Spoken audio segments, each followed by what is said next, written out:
Tudo bem, pessoal? Hoje trouxemos frases de Karl Marx. Mas antes, inscreva-se e deixe seu gostei para não perder nenhum vídeo aqui do canal. Frases de Karl Marx. Deus, quando criou o homem, lhe deu 2 ouvidos, para ouvir os 2 lados, antes de uma condenação.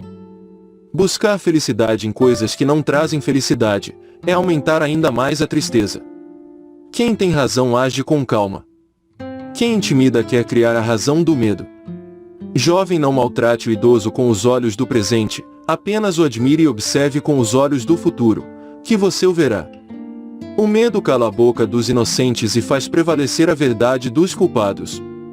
O próprio problema só se apresenta quando as condições materiais para resolvê-lo existem ou estão em vias de existir. A condição essencial da existência e da supremacia da classe burguesa é a acumulação da riqueza nas mãos dos particulares, a formação e o crescimento do capital. A condição de existência do capital é o trabalho assalariado. A burguesia rasgou o véu de emoção e de sentimentalidade das relações familiares e reduziu-as à mera relação monetária. A propriedade privada dos meios de produção deve ser eliminada, não toda de uma só vez, mas através do imposto de renda progressivo. Esse processo poderá levar várias gerações. O tempo é o campo do desenvolvimento humano. O caminho para o inferno está cheio de boas intenções. O homem faz a religião, mas a religião não faz o homem. Tudo que é sólido desmancha no ar. Que aqui se afaste toda a suspeita. O primeiro requisito da felicidade dos povos é a abolição da religião. Numa sociedade dominada pela produção capitalista, até o produtor não capitalista é dominado por concepções capitalistas. De nada valem as ideias sem homens que possam pô-las em prática. Dado que uma sociedade, segundo Smith, não é feliz quando a maioria sofre, e é necessário concluir que a infelicidade da sociedade é a meta da economia política.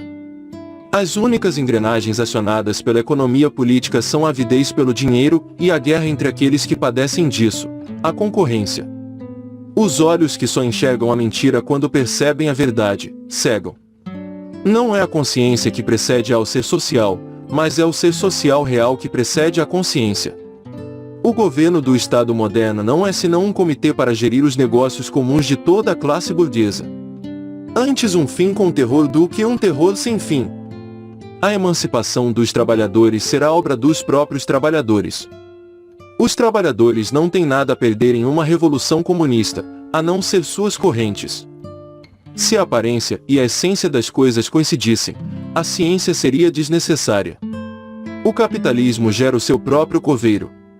Vamos, caia fora! Últimas palavras são para tolos que não falaram o bastante. Se uma pessoa ama sem inspirar amor, isto é, se não é capaz, ao manifestar-se uma pessoa amável, de tornar-se amada, então o amor dela é impotente e uma desgraça. O trabalho não é a satisfação de uma necessidade, mas apenas um meio para satisfazer outras necessidades. Os homens fazem sua própria história, mas não a fazem sob circunstâncias de sua escolha e sim sob aquelas com que se defrontam diretamente, legadas e transmitidas pelo passado.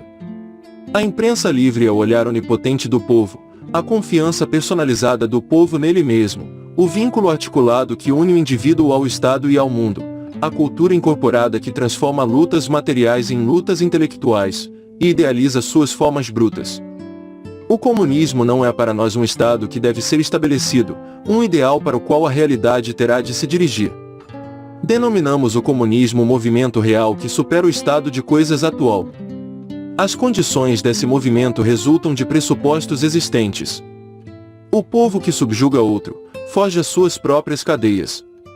Horrorizai-vos porque queremos abolir a propriedade privada. Mas em vossa sociedade a propriedade privada já está abolida para 9/10 de seus membros. Na manufatura e no artesanato, o trabalhador utiliza a ferramenta, na fábrica, ele é um servo da máquina. O amor é meio de o homem se realizar como pessoa. Até agora os filósofos se preocuparam em interpretar o mundo de várias formas. O que importa é transformá-lo. Sem sombra de dúvida, a vontade do capitalista consiste em encher os bolsos, o mais que possa.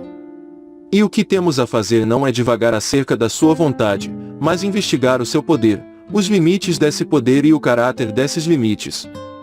De cada um, de acordo com suas habilidades, a cada um, de acordo com suas necessidades. A religião é o gemido do oprimido. A desvalorização do mundo humano aumenta em proporção direta com a valorização do mundo das coisas. A história repete-se sempre, pelo menos 2 vezes, disse Hegel.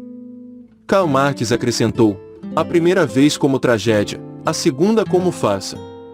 Mais importante do que interpretar o mundo, é contribuir para transformá-lo. A propriedade privada tornou-nos tão estúpidos e limitados que um objeto só é nosso quando o possuímos. Tudo o que era sólido se desmancha no ar, tudo o que era sagrado é profanado, e as pessoas são finalmente forçadas a encarar com serenidade sua posição social e suas relações recíprocas. O trabalhador só se sente à vontade no seu tempo de folga, porque o seu trabalho não é voluntário, é imposto, é trabalho forçado. A tortura deu lugar às descobertas mecânicas mais engenhosas, cuja produção dá trabalho a uma imensidade de honestos artesãos. Os operários não têm pátria. O que distingue uma época econômica de outra, é menos o que se produziu do que a forma de o produzir. Se o bicho da seda tecesse para ligar as 2 pontas, continuando a ser uma lagarta, seria o assalariado perfeito. Uma ideia torna-se uma força material quando ganha as massas organizadas. Os homens fazem a sua própria história, mas não o fazem como querem, e a tradição de todas as gerações mortas oprime como um pesadelo o cérebro dos vivos. As ideias dominantes numa época nunca passaram das ideias da classe dominante. A religião é o ópio do povo. O dinheiro é a essência alienada do trabalho e da existência do homem, a essência domina-o e ele adora-a. As revoluções são a locomotiva da história. A religião é o suspiro da criança acabrunhada, o coração de um mundo sem coração, assim como também o espírito de uma época sem espírito. Ela é o ópio do povo. A história da sociedade até os nossos dias é a história da luta de classes. Os filósofos limitaram-se a interpretar o mundo de diversas maneiras, o que importa é modificá-lo. Quanto menos comes, bebes, compras livros e vais ao teatro, pensas, amas, teorizas, cantas, sofres, praticas esporte, etc., mais economizas e mais cresce o teu capital. És menos, mais tens mais. Assim todas as paixões e atividades são tragadas pela cobiça. Não é a consciência do homem que lhe determina ser, mas, ao contrário, o seu ser social que lhe determina a consciência.